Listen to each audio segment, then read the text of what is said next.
भारतीय रेलवे ने साल 2030 तक खुद को नेट जीरो कार्बन एमिटर बनाने का लक्ष्य रखा है। इसके लिए रेलवे कई नए कदम उठा रहा है और इसमें हाइड्रोजन से चलने वाली ट्रेनें भी शामिल हैं।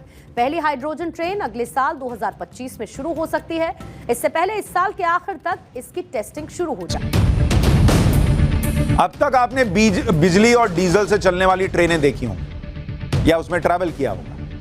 इन ट्रेनों की सबसे बड़ी कमी यह है कि इन्हें चलाने में एक तो प्रदूषण बहुत होता है, बिजली बनाने में भी कोयला खप जाता है, उससे भी प्रदूषण होता है, ऊपर से कोयला कम पड़े ये पड़े उसकी समस्या।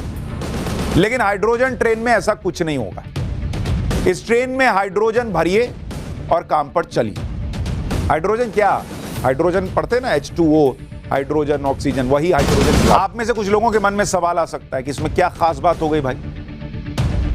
इसकी सबसे बड़ी खासियत यह है कि इस ट्रेन से धुआं नहीं, पानी की बूंदें निकलती हैं और इससे प्रदूषण जीरो होता है। कि अगर वो दुनिया का मोस्ट पॉपुलस कंट्री है, अगर वो 5th लार्जेस्ट इकोनॉमी है, अगर इंडिया 3rd लार्जेस्ट इकोनॉमी की तरफ जा रहा है, तो उसके लिए वो सारे फीचर्स होने चाहिए कि जिस पे जो कि बाकी कंट्रीज के पास, यानी एक डेवलपिंग कंट्रीज और एक डेवलप्ड कंट्रीज।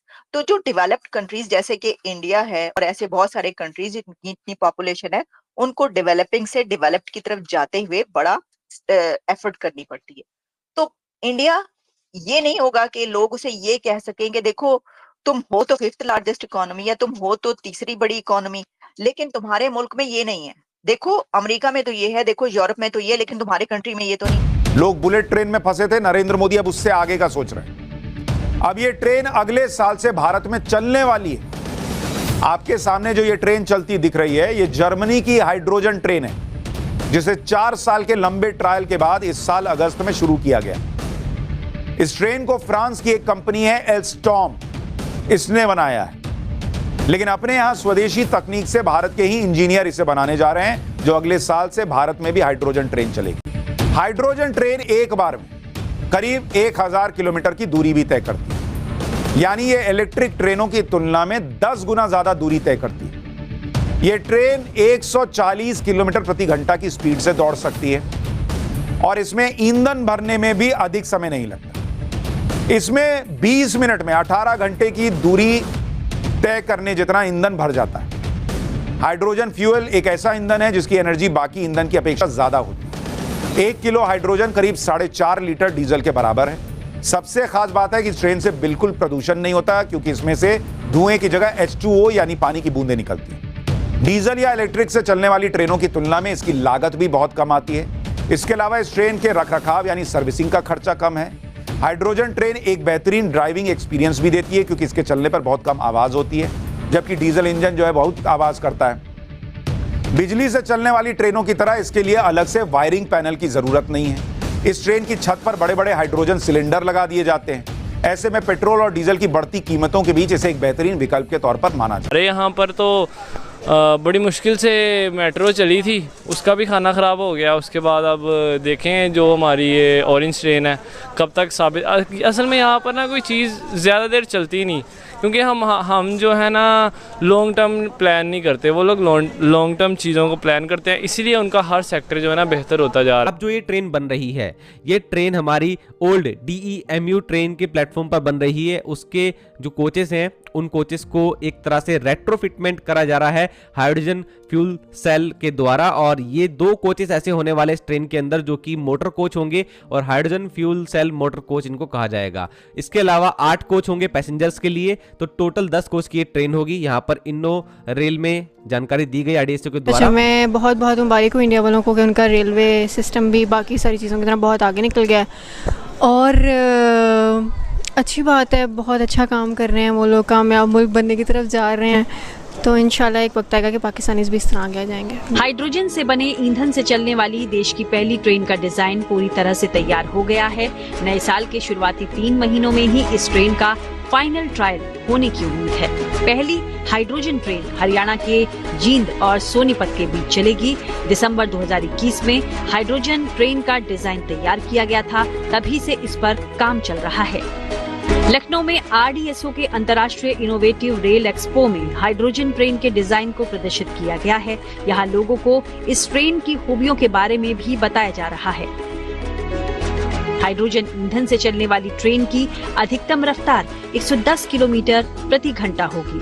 इसमें कुल 8 पैसेंजर कोच होंगे। इसमें एक बार में 2638 यात्री यात्रा कर पाएंगे। ट्रेन में पैसेंजर कोच के अलावा 3 कोच हाइड्रोजन सिलेंडर के लिए भी होंगे।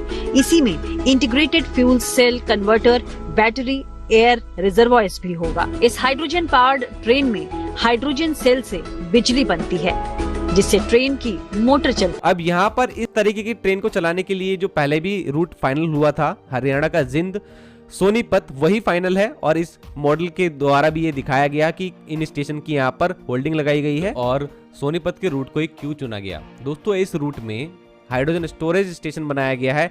1 मेगावाट का polymer electrolyte membrane PEM electrolyser लगाया गया है, जो कि एक बार में 430 किलोग्राम ग्रीन हाइड्रोजन प्रोड्यूस करेगा और 3000 किलोग्राम हाइड्रोजन स्टोरेज यहां पर इस रिफ्यूलिंग स्टेशन में हो सकेगा। तो यहां पर क्योंकि एक तो इंफ्रास्ट्रक्चर मौजूद है हाइड्रोजन ट्रेन चलाने के लिए, और दूसरा यहां पर इस रूट में ट्रेन का ट्रैफिक काफी लो है, तो आसानी से टेस्टिंग भी की जा सकेगी इस रूट पर, इसलिए इसको चुना गया है। जर्मनी में 27 हाइड्रोजन ट्रेन का खर्च करीब 4891 करोड़ रुपए का बैठता है, यानी एक ट्रेन का खर्च करीब 182 करोड़। भारत में एक मेट्रो ट्रेन का खर्च करीब 48 से 64 करोड़ रुपए है, लेकिन एक्सपर्ट मान रहे हैं कि हाइड्रोजन ट्रेन को बनाने का खर्च इसी के आसपास आ सकता है, यानी काफी सस्ता रहेगा। ये भारतीय रेल एनवायरनमेंट फ्रेंडली जो इनिशिएटिव्स हैं उसमें बहुत तेज़ी से काम कर रही है, और उसमें से एक हमारा ये इनिशिएटिव है हाइड्रोजन रेल।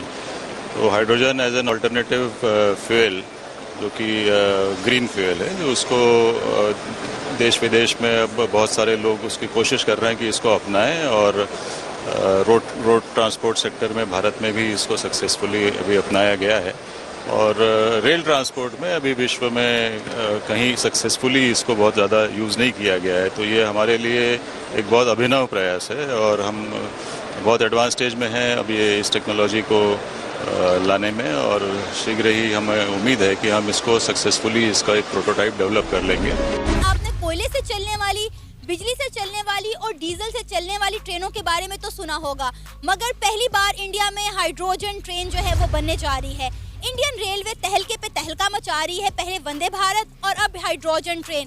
और इसके बरक्स अगर हम बात करें पाकिस्तान के रेलवे निज़ाम की, तो आपको पता है कि पाकिस्तान का रेलवे निज़ाम इस वक्त खसारे का शिकार है। पाकिस्तान के पास जो ट्रेनें मौजूद हैं उनके पास सिर्फ 3 दिन का तेल मौजूद है। अगर 3 दिन तक इन ट्रेनों को तेल प्रोवाइड ना किया गया तो पाकिस्तान में चलने वाली तमाम ट्रेन बंद हो जाएंगी। हिसाब से उनका रेलवे सिस्टम आज एडवांस लेवल पर पहुंच चुका है, और आज की डेट में ये कहना गलत तो नहीं होगा कि इंडिया का जो रेलवे सिस्टम है वो फॉरेन यूरोप जैसा हो गया है। जी, मैंने आपको वही बताया कि वो आप पहले जब आपने का क्वेश्चन था उसमें मैंने आपको यही बताया कि जैसे अमेरिका अपना यूज़ कर रहा है, उनका देख लें रोड्स पे इतना रश नहीं होता, उनका जो है जो रेलवे सिस्टम है सारा इलेक्ट्रिक है, तो कितना फ़ायदा है। एक तो यार कहने का मतलब है मुल्क भी थोड़ा सा ना प्यारा लगता है कि ऐसे ट्रेन जा रही हैं, साइडों से गाड़ियाँ भी जा रही हैं।